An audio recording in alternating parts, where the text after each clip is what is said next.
السلام علیکم ورحمۃ اللہ وبرکاتہ۔ اعوذ باللہ من الشیطان الرجیم۔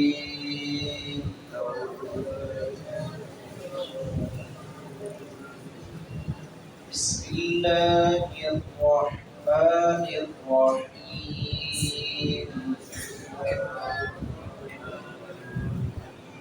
خلقکم من نفس واحدہ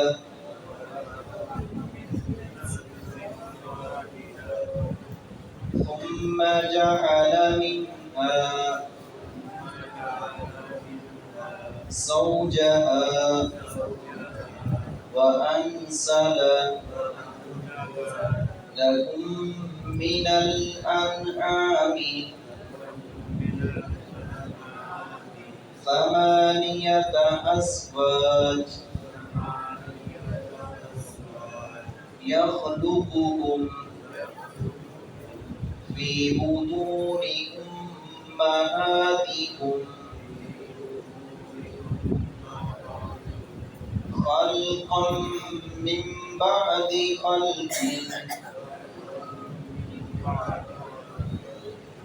في ظلمات ثلاث ذلكم الله ربكم له الملك لا إله إلا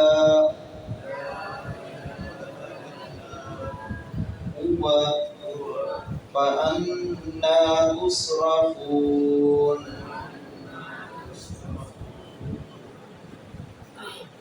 خالق کائنات نے اپنی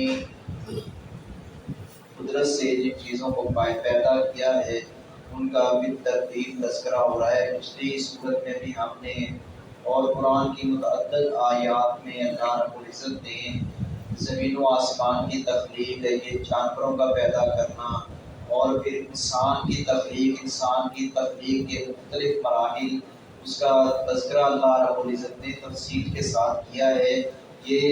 یہ آیتیں بار بار جو ہے قرآن کریم میں اللہ رب العزت نے دہرائی ہیں کہ انسان اللہ رب العزت کی معرفت حاصل کرے اور اللہ رب العزت کی محبت اس کے دل میں گھر کر جائے کہ وہ کون سی ذات ہے جو اتنا وسیع تر انتظام و انسلام چلا رہی ہے کسی انسان کے، یہ بلکہ انسانوں کے گروہ اور جتنے جنوں کے ساری مخلوقات بھی جمع ہو جائیں تو اللہ رب العزت کی تخلیق کے یہ جو شاہکار ہیں، حتیٰ کہ اللہ نے خود قرآن میں فرما دیا کہ مچھر کا پر، مکھی کا پر یہ بھی یہ پیدا نہیں کر سکتے، یہ سب کچھ عرش والے رب عظیم نے پیدا کیا۔ اب روئے زمین پر سب سے پہلے انسان حضرت آدم علیہ السلام تھے۔ حضرت آدم علیہ السلام کو اللہ رب العزت نے اپنے ہاتھ سے بنایا ہے۔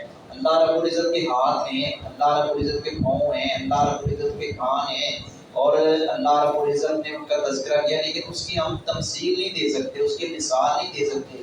اللہ کے ہاتھ ہیں جیسے اللہ کی شایان شان ہے، اللہ کے پاؤں ہیں جیسے اللہ کی شایان شان ہے۔ تو اللہ رب العزت نے حضرت آدم علیہ السلام کو مٹی سے پیدا کیا اور اپنے ہاتھ سے خلقت بیدی، اور آدم علیہ السلام کی بائیں پسلی سے حضرت حوا علیہ السلام کو نکالا اللہ رب العزت نے۔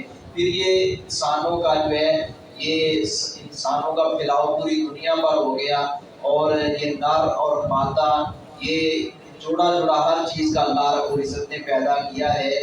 تو بنیاد انسان کی جو ہے یہ مٹی ہے، تو مٹی سے پیدا ہوا ہے، مٹی میں ہی انسان نے جانا ہے۔ اس مٹی کے اندر یہ اللہ رب العزت نے ہمارے لیے بہت سارے فوائد رکھے اس زمین کے اندر۔ آسمان کے بارے میں بھی کل ہم نے پڑھا ہے، یہ سورج، یہ چاند، یہ ساری جو تخلیقات ہیں یہ اللہ رب العزت نے ہمارے لیے فائدے کے لیے ان سب چیزوں کو مسخر کیا ہے۔ اللہ رب العزت نے ان سواریوں کو، نباتات کو اور جمادات کو، یہ سب کو ہمارے لیے مسخر کر دیا ہے۔ یہاں بھی اللہ رب العزت نے 8 جانوروں کا تذکرہ کیا۔ جانور تو اور بھی بڑے ہیں لیکن چار یعنی کہ یہ مشہور جانور، معروف جانور ہیں، ان کا لار مادہ ملا کر یہ 8 بنتے ہیں جن کا زیادہ استعمال ہوتا ہے اور جن پر لوگ، ان میں سے کچھ ایسے ہیں جن پر سواری کرتے ہیں، بعض ایسے ہیں جن کا گوشت کرتے ہیں، بعض سے دونوں کام کے لیے جاتے ہیں۔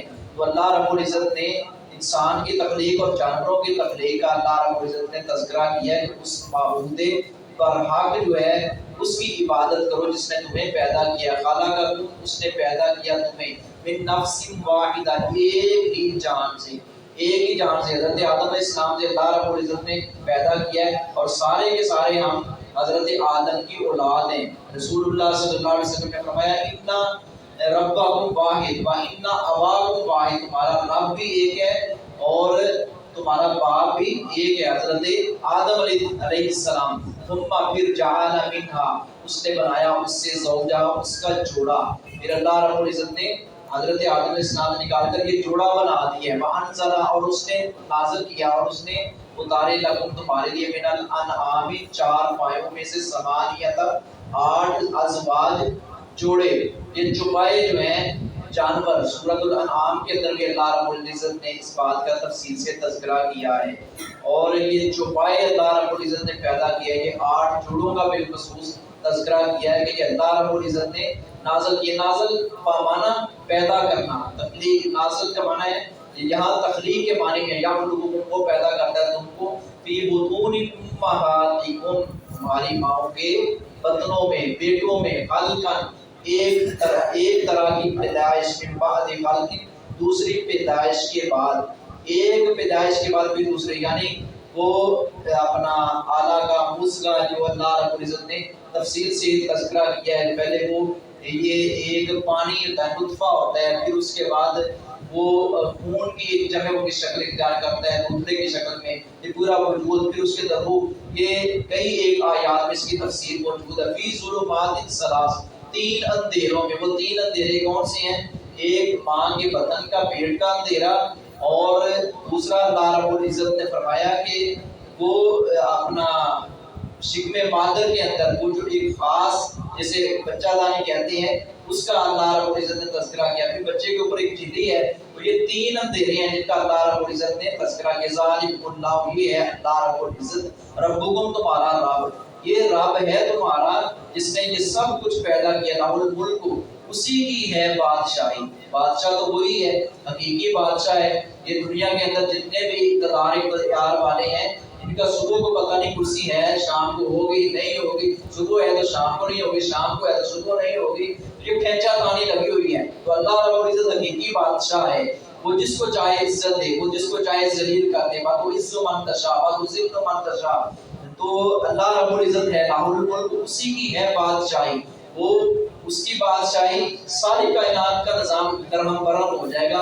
اللہ رب العزت فرمائے گا انا الملک، میں بادشاہ ہوں، میں بادشاہ ہوں۔ کہاں گئے وہ جبر کرنے والے، کہاں گئے وہ اپنا جبار اپنے آپ کو کہنے والے کہ ہم بڑے مضبوط ہیں، ہم بڑے جفاکاش ہیں اور ہماری طاقت کے بغیر کوئی ہل نہیں سکتا، ہماری قوت ہی بڑی ہے۔ لا الہ، نہیں ہے کوئی معبود الا مگر وہی، کوئی معبود نہیں ہے، کوئی معبود نہیں ہے مگر وہی ہے۔ اگر معبود کے ہم معنی کو سمجھیں، معبود کسے کہتے ہیں؟ معبود کہتے ہیں جس کی عبادت کی جائے، تو عبادت کی مشہور و معروف 3 اقسام ہیں، قولی عبادت ہے، مالی عبادت ہے اور بدنی عبادت ہے۔ ان میں سے کسی ایک عبادت کو غیر اللہ کے نام پر دینا حرام ہے۔ اس کا مطلب یہ ہے کہ معبود کا پھر معنی جو ہے وہ نہیں جانا، اللہ معبود ہے ہم سب کا، وہی ہے، فَأَنَّا تُمْ کہاں دوسرا ہوں، تم پھیرے جاتے ہو۔ جب معبود ہی وہی ہے تو پھر کیوں تم ادھر ادھر کی ٹھوکریں کھا رہے ہو؟ اللہ ہمیں اپنی معرفت حاصل کرنے کی توفیق دے۔